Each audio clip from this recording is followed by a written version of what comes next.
¿Qué tal, apreciados estudiantes? Les doy la bienvenida a su curso de Derecho Mercantil. En esta ocasión, como lo pudieron haber visto en el título del video, nos corresponde analizar la primera parte de la unidad 7 referente a los títulos de crédito. Un tema muy interesante y sobre todo muy útil en nuestro desarrollo profesional y de la actividad mercantil de manera general, lo cual haremos sin dilación alguna.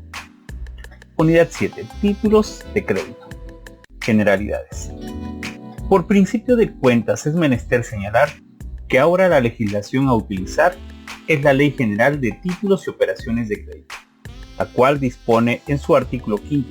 Son títulos de crédito los documentos necesarios para ejercitar el derecho literal que en ellos se consigna.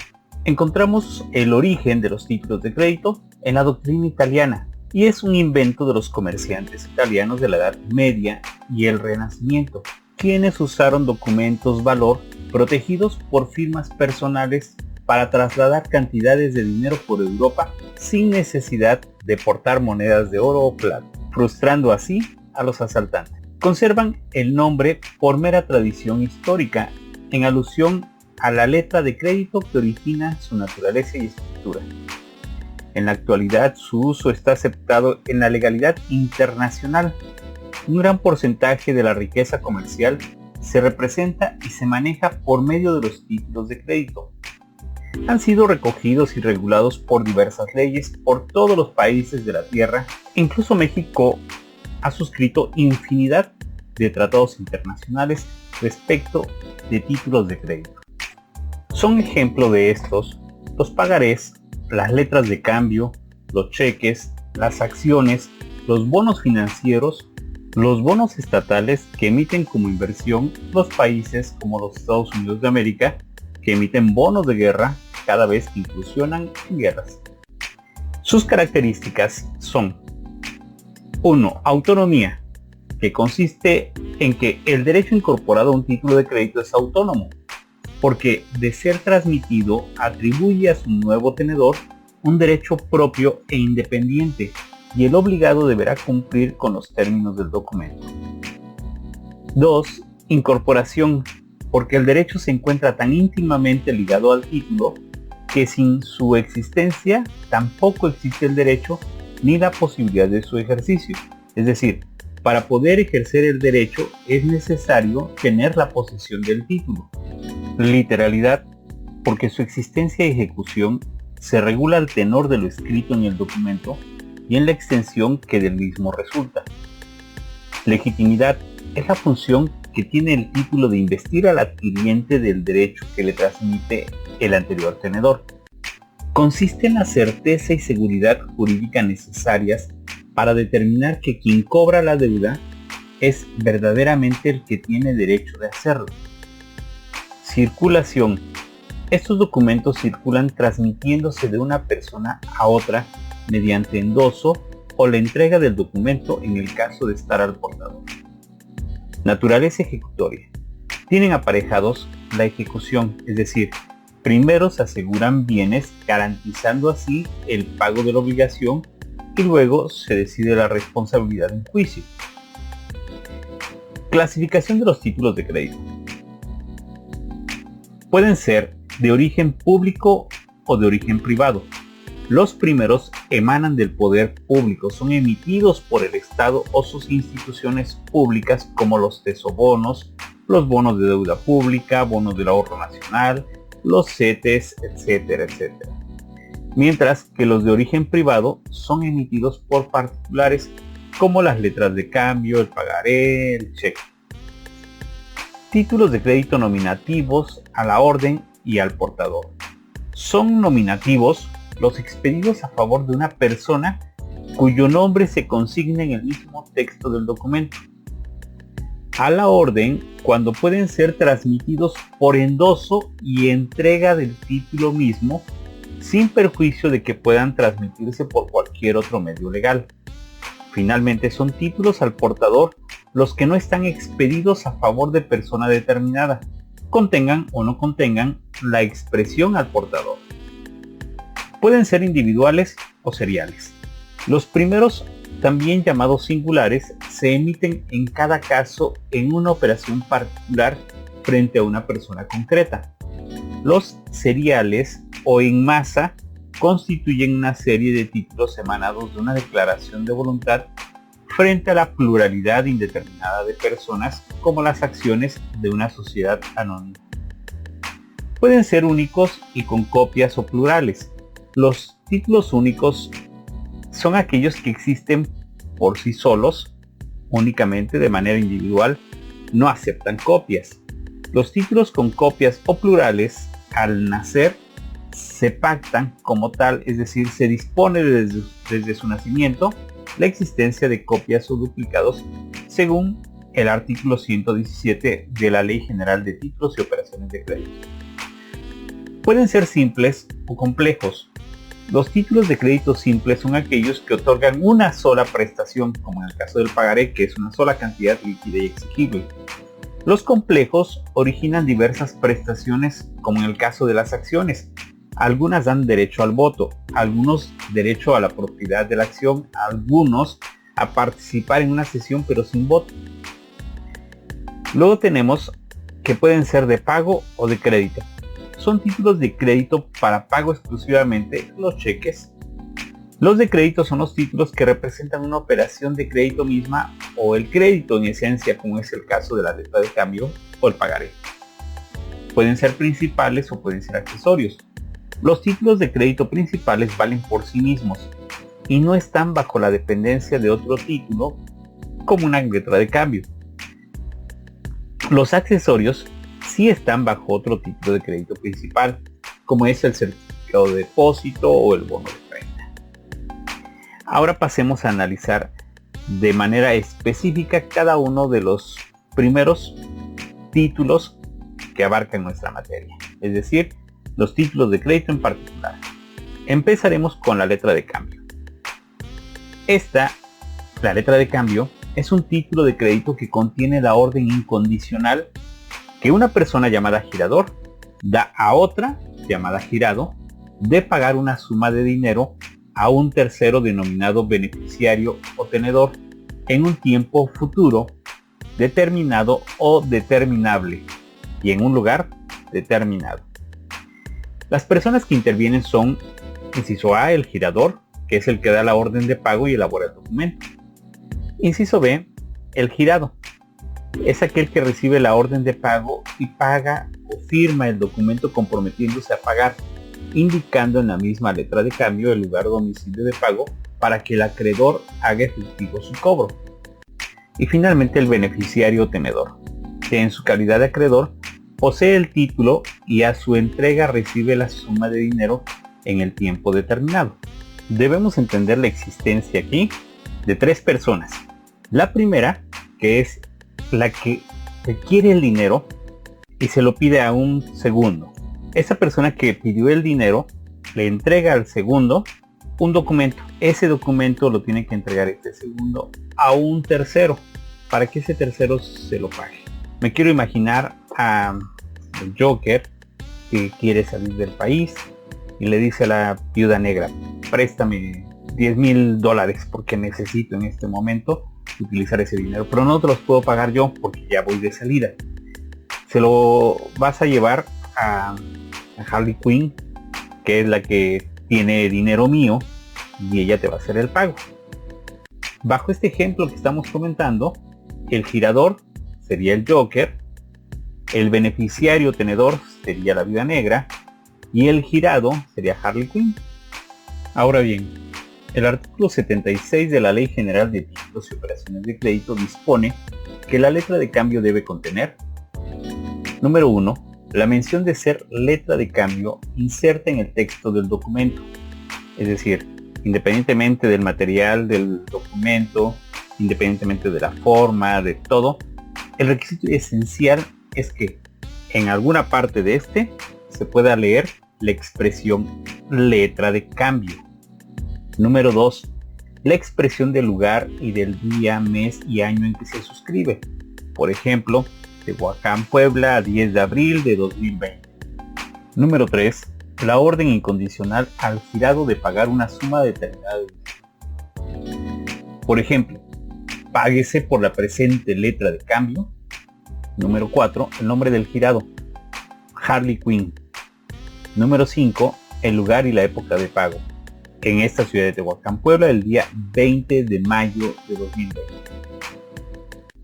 Número 6, el nombre de la persona a quien ha de hacerse el pago, en este caso sería la Viuda Negra.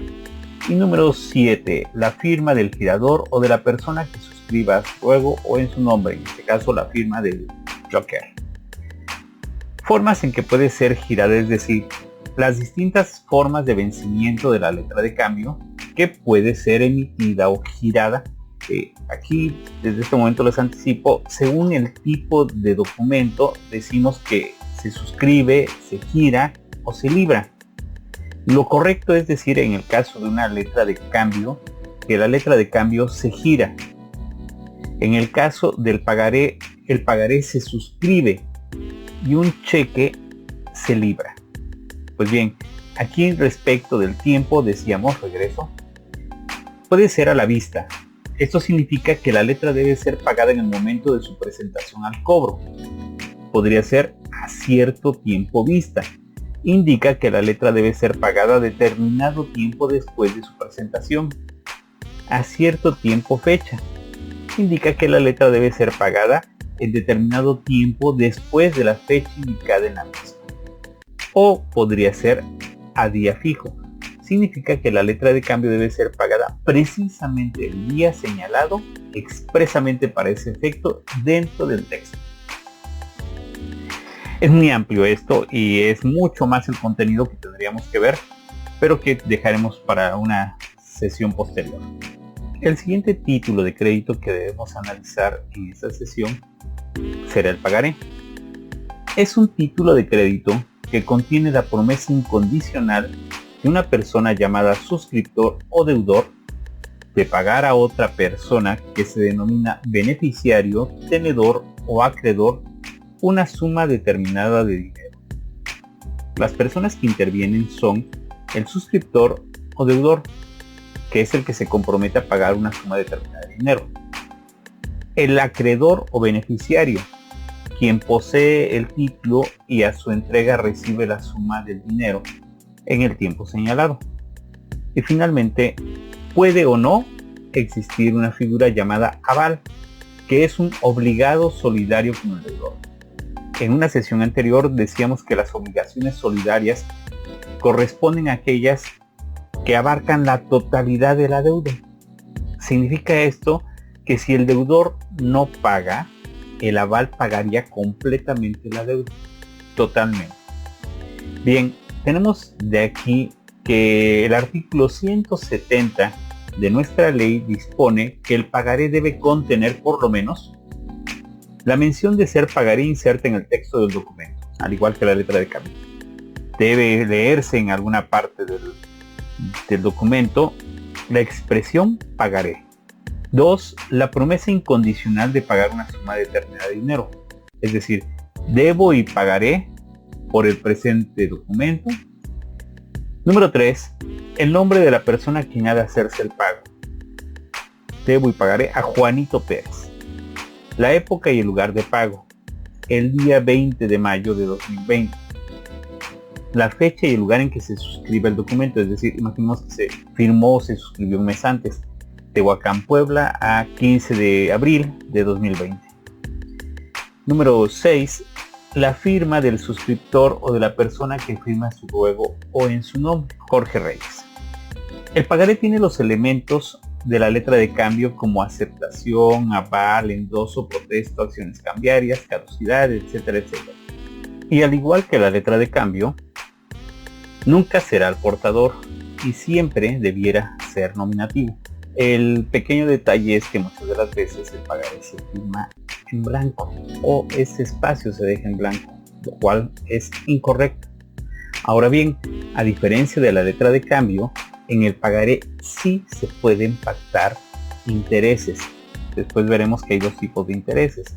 Hablamos de los intereses ordinarios y de los intereses moratorios. Esta última característica es lo que ha hecho que la figura del pagaré sea más utilizada que la de la letra de cambio. Luego tenemos al cheque. El cheque es un documento que extiende y entrega una persona a otra para que esta última pueda retirar una cantidad de dinero de los fondos que aquella tiene en el banco. Se entiende la existencia de un contrato de cheques entre el banco y el librador del título y de un previo depósito en el banco. Así pues, las personas que intervienen son el librador, que es el que firma o libra y otorga el documento para su respectivo cobro, y que además debe tener la calidad de cuentaviente respecto del banco librado. El tomador, que es quien posee el título y a su entrega recibe la suma de dinero en el tiempo señalado, incluso podría ser el mismo librador cuando extendiera el documento a su nombre o al portador. Y el librado, que es la institución bancaria que debe pagar el documento y que de acuerdo a nuestra ley debe cumplir con ciertos requisitos. Aún más, la Ley General de Títulos y Operaciones de Crédito dispone en su artículo 175 que el cheque solo puede ser expedido a cargo de una institución de crédito.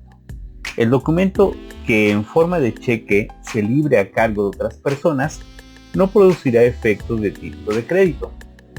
El cheque solo puede ser expedido por quien, teniendo fondos disponibles en una institución de crédito, sea autorizado por esta para librar cheques a su cargo.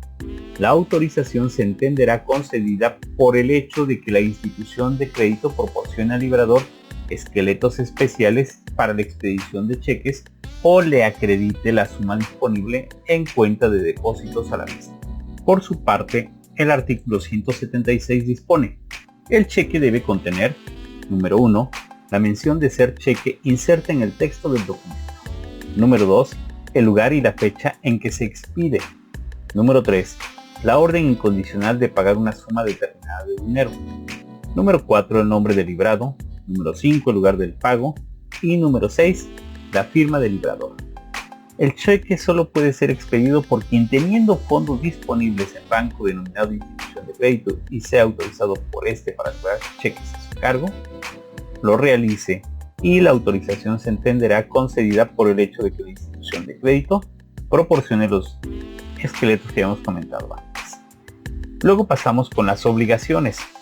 La Ley General de Títulos y Operaciones de Crédito dispone en su artículo 208 que las sociedades anónimas pueden emitir obligaciones que representen la participación individual de sus tenedores en un crédito colectivo constituido a cargo de la sociedad emisora.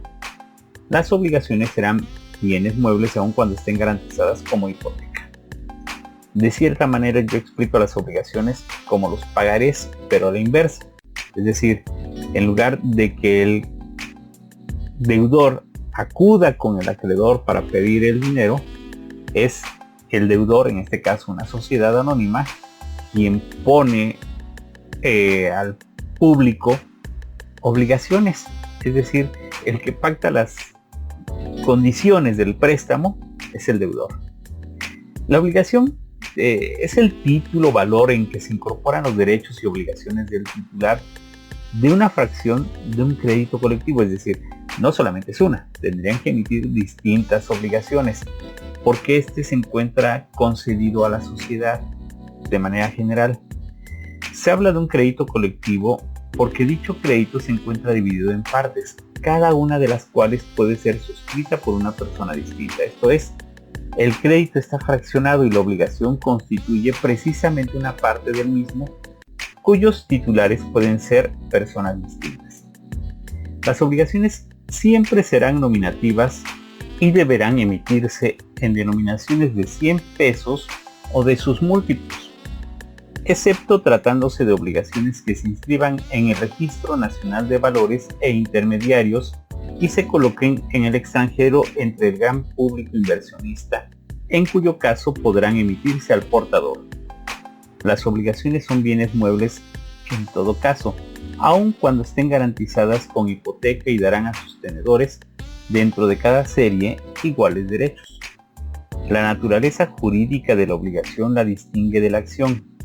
En efecto, mientras las acciones representan una cuota del capital social, las obligaciones, por el contrario, atestiguan un crédito contra la sociedad. Las obligaciones, de acuerdo con el artículo 210 de la ley, deben contener, número 1, nombre, nacionalidad y domicilio del obligacionista, excepto en los casos en que se trate de obligaciones emitidas al portador en los términos del primer párrafo del artículo 209. Fracción segunda, la denominación, el objeto y el domicilio de la sociedad emisora. Fracción tercera, el importe del capital pagado de la sociedad emisora y el de su activo y de su pasivo, según el balance que se practique precisamente para efectuar la emisión. 4. El importe de la emisión con especificación del número y del valor nominal de las obligaciones que se emitan. 5. El interés o tipo de interés pactado. Fracción sexta, el término señalado para el pago de interés y de capital y los plazos, condiciones y manera en que las obligaciones han de ser amortizadas. Séptima, el lugar del pago. Octava, la especificación en su caso de las garantías especiales que se constituyan para la emisión con expresión de las inscripciones relativas en el registro público. 9. Lugar y fecha de emisión, con especificación de la fecha y número de la inscripción relativa en el registro de comercio. 10. La firma autógrafa de los administradores de la sociedad autorizadas al efecto, o bien la firma impresa en facsímil de dichos administradores, a condición, en este último caso, de que se deposite el original de las firmas respectivas en el registro público de comercio en que se haya registrado la sociedad anónima. Fracción 11. La firma autógrafa del representante común de los obligacionistas o bien la firma impresa en facsímil de dicho representante, a condición en este último caso de que se deposite el original de dicha firma en el registro público de comercio en que se haya registrado la sociedad emisora. Otro título más. El certificado de depósito, que es un título de crédito emitido por los almacenes generales de depósito y acredita la propiedad de mercancías o bienes depositados en el almacén que emite el título. Datos que debe contener: 1. La mención de ser certificado de depósito. 2. Nombre del almacén y la firma de la persona autorizada. 3. El lugar donde se efectuó el depósito. 4. La fecha de expedición del título. 5. El número de orden que deberá ser el mismo para el certificado de depósito o bien los números progresivos de este cuando se hayan expedido varios correspondientes a un solo certificado de depósito. 6. La mención de haber sido constituido el depósito con designación individual o genérica de las mercancías. 7. La especificación de las mercancías o bienes depositados con mención de su naturaleza, calidad, cantidad y demás características que sirvan para su identificación. 8. El plazo señalado para el depósito. 9. El nombre del depositante o en su caso la mención de que el título fue expedido por el portador. 11. La certificación de que los bienes depositados están no sujetos al pago de gravámenes fiscales. 12. La mención de si están asegurados o no los bienes depositados, así como el importe del seguro en caso de estar. 13. La mención de los adeudos a favor del almacén o la anotación de que estos no existen.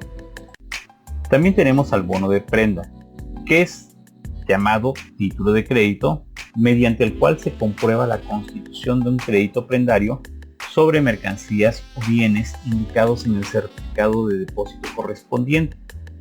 Los datos mínimos que debe contener el bono de prenda son: 1. El nombre del tomador del bono o la mención de ser emitido al portador. 2. El importe del crédito que el bono representa o está garantizado. 3. La tasa de interés pactado. 4. La fecha del vencimiento del préstamo, que no podrá ser posterior a la fecha en que concluya el depósito. 5. La firma del tenedor del certificado que negocie el bono por primera vez. 6. La mención suscrita por el almacén o por la institución de crédito que intervenga en la primera negociación del bono de haberse hecho la anotación respectiva en el certificado de depósito. Apreciados estudiantes, con esto concluye la primera entrega de este tema. Les agradezco su atención, les recuerdo que deben realizar sus actividades de plataforma y me despido esperando que tengan un magnífico día. Espero un like si este video les ha sido de utilidad.